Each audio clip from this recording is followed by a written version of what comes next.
কাটছে না জট, টেকনিশিয়ানদের বয়কট, স্টুডিও পাড়ায় এখনো পর্যন্ত অচল অবস্থা অব্যাহত রয়েছে। পাল্টা পরিচালকদের কর্মবিরতির ডাক, যে খবরে নজর রেখেছি। কাটছে না জট, টেকনিশিয়ানদের বয়কট, পাল্টা পরিচালকদের কর্মবিরতির ডাক, মধ্যস্থতার প্রস্তাব আর্টিস্ট ফোরামের। আজ আদৌ কি কাটবে অচল অবস্থা? টানাপোড়েন কাটিয়ে কবে ছন্দে ফিরবে টলিপাড়া, সেই প্রশ্ন থেকেই যাচ্ছে। আমাদের সঙ্গে সরাসরি রয়েছে আমাদের প্রতিনিধি সায়ন্তিকা বন্দ্যোপাধ্যায়। সায়ন্তিকা, কি পরিস্থিতি?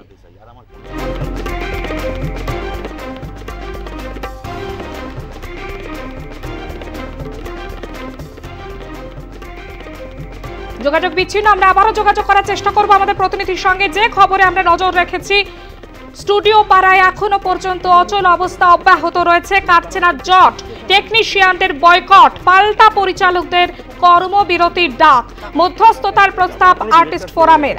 আজ আদৌ কি কাটবে অচল অবস্থা? টানাপোড়েন কাটিয়ে কবে ছন্দে ফিরবে টলিপাড়া, সেই প্রশ্ন কিন্তু থেকেই যাচ্ছে। জটিলতা এখনো পর্যন্ত অব্যাহত। আমাদের সঙ্গে সরাসরি রয়েছে আমাদের প্রতিনিধি সায়ন্তিকা বন্দ্যোপাধ্যায়। সায়ন্তিকা, কি পরিস্থিতি?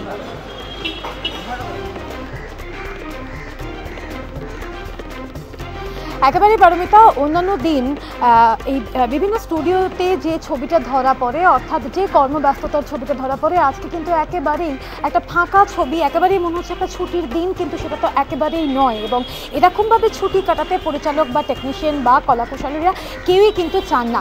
পরিচালক রাহুল মুখোপাধ্যায়কে ঘিরে যে জটিলতা তৈরি হয়েছিল, সেই জটিলতা কিন্তু কিছুতেই কাটছে না। আমরা দেখেছিলাম শনিবার দিনকে রাহুলের কিন্তু একটা সিনেমার কাজ শুরু করার কথা ছিল, সেই মতো প্রসেনজিৎ, অনির্বাণ এনারা কিন্তু এসে গিয়েছিলেন ফ্লোরে, কিন্তু তারপরেও টেকনিশিয়ানরা আসেননি। এবং সেই ঘটনা কিন্তু একেবারেই সারাদিন বিভিন্ন দিকে মোড় নিয়েছিল। পরিচালক রাজ চক্রবর্তী তিনি কিন্তু জানিয়েছিলেন যে অভিনেতা অভিনেত্রীরা এসে যাচ্ছেন, কিন্তু সেই জায়গায় পরিচালকরা এসে যাচ্ছেন, কিন্তু সেই জায়গায় দাঁড়িয়ে টেকনিশিয়ানসরা আসছেন না। এটা কিন্তু অত্যন্ত অসম্মানজনক। এবং এর পাল্টা প্রতিবাদে একেবারে যদি কর্মবিরতির পথে পরিচালকরাও হাঁটতে পারেন, এবং সেই মতোই কিন্তু আমরা দেখছি যে সোমবার সকাল থেকেই কার্যত স্তব্ধ হয়ে গিয়েছে টলিপাড়া। এবং রবিবার রাতে কোনো টেকনিশিয়ানসরা কিন্তু কল টাইম পাননি প্রযোজকদের কাছ থেকে। এবং এই কারণেই আমরা যেরকমটা জানতে পারছি টলিউডের সূত্র মারফত, যে রবিবার রাতে বেশ কিছু সিরিয়ালের আগাম শুটিং অর্থাৎ ব্যাংকিং করে রাখার কাজ কিন্তু হয়ে গিয়েছে একেবারে 2 ঘন্টার নোটিসে। কিন্তু একটা বিষয়, যে এই যে ব্যাংকিং করে রাখা, সেই ব্যাংকিং দিয়ে কতদিন কাজ চলবে? কারণ একটা রাতে ঠিক কতটা এপিসোড শ্যুট করা যায় সেই নিয়ে কিন্তু প্রশ্ন উঠে গিয়েছে ইতিমধ্যেই। এবং সে জায়গায় দাঁড়িয়ে সিনেমার কাজ যদি বন্ধ থাকে, সেক্ষেত্রে তার রিলিজ ডেট কিন্তু পিছিয়ে যেতে পারে। কিন্তু সিরিয়ালের ক্ষেত্রে অনেকগুলো এপিসোড যদি ব্যাংকিং করা না থাকে, তাহলে কিন্তু সম্প্রচারের ওপরে একটা প্রভাব পড়বে। এবং একটা বিষয় বলতে হচ্ছে, এই ফেডারেশনের সাথে এই ডিরেক্টর্স গিল্ডের এই যে একটা টানাপোড়েন, এরকমটা কিন্তু কার্যত সাম্প্রতিক অতীতেও সেই অর্থে দেখা যায়নি। অরিন্দম শীল তিনি কিন্তু সোশ্যাল মিডিয়ায়, পরিচালক অরিন্দম শীল সোশ্যাল মিডিয়ায় একটি ফেসবুক পোস্ট করেছেন, এবং তিনি তার অ্যাকাউন্টে তিনি যেটা লিখেছেন, যে শনিবার দিনকে ফেডারেশনের আওতাভুক্ত কিছু টেকনিশিয়ানস বা একাধিক টেকনিশিয়ানস তারা কিন্তু আসেননি, এবং যেটা কিন্তু পরিচালকদের কাছে অত্যন্ত অসম্মানজনক। এবং এই কারণে এই অসম্মানের প্রতিবাদ হিসেবেই আজ থেকে একেবারেই কর্মবিরতির ডাক দেওয়া হয়েছে পরিচালকদের পক্ষ থেকে। এবং অরিন্দম শীলের সেই সোশ্যাল মিডিয়া পোস্টে কিন্তু বেশ কিছু উল্লেখযোগ্য মুখ যারা কিন্তু সহমত জানিয়েছেন তাদের স্বাক্ষর, তাদের প্রেজেন্সের মাধ্যমে।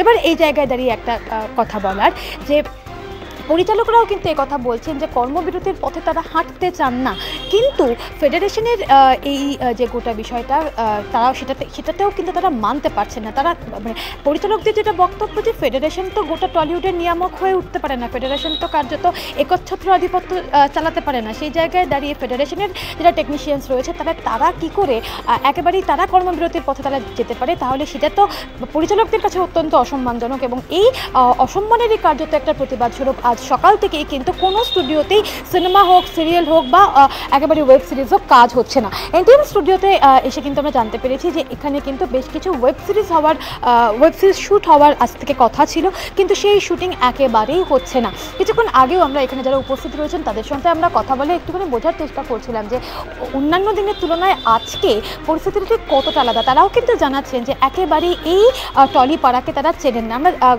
একটু যদি পিছিয়ে যাই পারমিতা, আমরা দেখেছিলাম যে যে 1 থেকে 1.5 বছর আগে কিন্তু টেকনিশিয়ানদের আর একটা সমস্যা তৈরি হয়েছিল, কি সেই সমস্যা যে একটা নির্দিষ্ট সময়ে কাজ করা বা কলাকুশলীদেরকে দিয়ে একটা নির্দিষ্ট সময়ে কাজ করা, তাদের যে প্রাপ্য টাকা সেই প্রাপ্য টাকা সময়ে দিয়ে দেওয়া, সেই নিয়ে কিন্তু একটা জটিলতার সৃষ্টি হয়েছিল। কিন্তু এরকমভাবে একেবারেই সপ্তাহের প্রথম দিনে শুটিং বন্ধ হয়ে যাওয়া এবং এর জেরে যে অগণিত মানুষের ওপর, অর্থাৎ একটা প্রজেক্ট, সেটা সিনেমা হোক, সিরিয়াল হোক বা ওয়েব সিরিজ হোক, একটা প্রজেক্টের সাথে কিন্তু অনেক মানুষের রুটি রুজির একটা সংস্থান থাকে।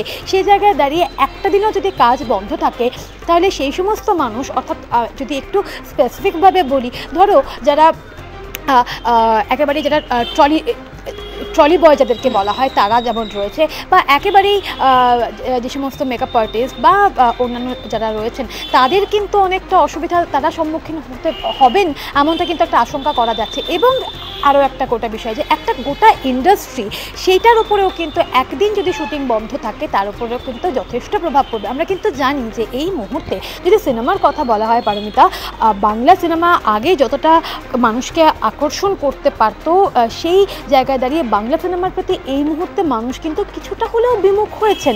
অনেক ভালো ভালো সিনেমা আসছে, পরিচালকরা, অভিনেতারা অনেক খাটছেন, অনেক দারুণ দারুণ তারা কিন্তু কন্টেন্ট তৈরি করতে পারছেন, কিন্তু এই মুহূর্তে বাংলা বা মানুষের যা রুচি বা এই যে একটা সাউথের সিনেমার প্রতি মানুষ যেরকমভাবে ঝুঁকেছে, সেই জায়গায় দাঁড়িয়ে বাংলা সিনেমার প্রতি কিন্তু মানুষের আকর্ষণ অনেকটাই কমছে।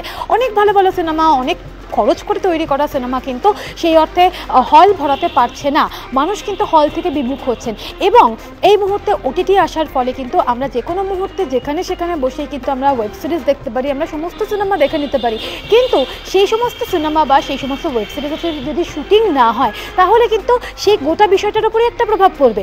এবং এর পাশাপাশি প্রত্যেক দিন সন্ধ্যাবেলা হলেই একাধিক বাড়িতে বলা ভুল, কার্যত প্রত্যেকটা বাড়িতেই যে সিরিয়াল হয় আর যে একটা মানুষের কিন্তু একটা বিনোদনের জায়গা থাকে, সেই বিনোদনটার ওপরেও কিন্তু প্রভাব পড়বে। কিন্তু সার্বিকভাবে এই ডিরেক্টর্স গিল্ড বনাম ফেডারেশনের এই যে একটা টানাপোড়েন, সেই টানাপোড়েনের জেরে কিন্তু একেবারেই সবথেকে বেশি যে ক্ষতিগ্রস্ত হবে তা কিন্তু হচ্ছে টলিউড ইন্ডাস্ট্রি।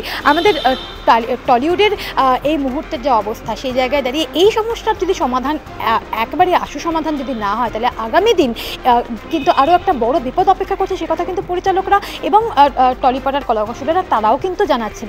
এই জায়গায় দাঁড়িয়ে এই যে জটিলতা, এই যে একটা ফাঁকা ছবি, সেটা ঠিক কবে আবার জমজমাট হবে, মুখরিত হয়ে উঠবে, একেবারেই শুটিংয়ের কোলাহলে, সেটা কিন্তু এখনও পর্যন্ত একেবারেই বোঝা যাচ্ছে না। কারণ পরিচালকরা স্পষ্টভাবে জানিয়ে দিয়েছেন, যতক্ষণ না পর্যন্ত এই সমস্যার সমাধান না হচ্ছে এবং ফেডারেশনের যে এই যে একচ্ছত্র একটা আধিপত্য, সেই আধিপত্যের জায়গা থেকে সরে না এসে উভয় পক্ষের একটা মিলিত একটা সিদ্ধান্ত না নেওয়া হচ্ছে, ততক্ষণ পর্যন্ত কিন্তু এই কর্মবিরতি চলবে। এবং তোমাকে যেরকমটা বললাম যে গতকাল রাতেই মাত্র 2 ঘন্টার নোটিসে কিন্তু বেশ কিছু সিরিয়ালের ব্যাংকিং এপিসোড হয়েছে, কিন্তু সেই ব্যাংকিং দিয়েও ঠিক কতদিন কাজ চালানো যাবে, কারণ 8 ঘন্টার এপিসোড প্রত্যেক দিন হয় বেশিরভাগ সিরিয়ালের। অবশ্যই শান্তিকে নজরে থাকবে যে কখন কাটে জট, এবং এই যে অচল অবস্থা পরিস্থিতি তৈরি হয়েছে সেখান থেকে কখন বেরিয়ে আসা সম্ভব হয় পরিচালকদের এবং টেকনিশিয়ানদের, অবশ্যই নজরে থাকবে।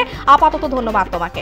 যে খবরে আমরা নজর রেখেছি, কর্মবিরতির ডাক পরিচালকদের, বন্ধ রয়েছে বাংলা সিনেমা সহ বাংলা ধারাবাহিকের শুটিং, কাটছে না জট, টেকনিশিয়ানদের বয়কট, পাল্টা পরিচালকদের কর্মবিরতির ডাক।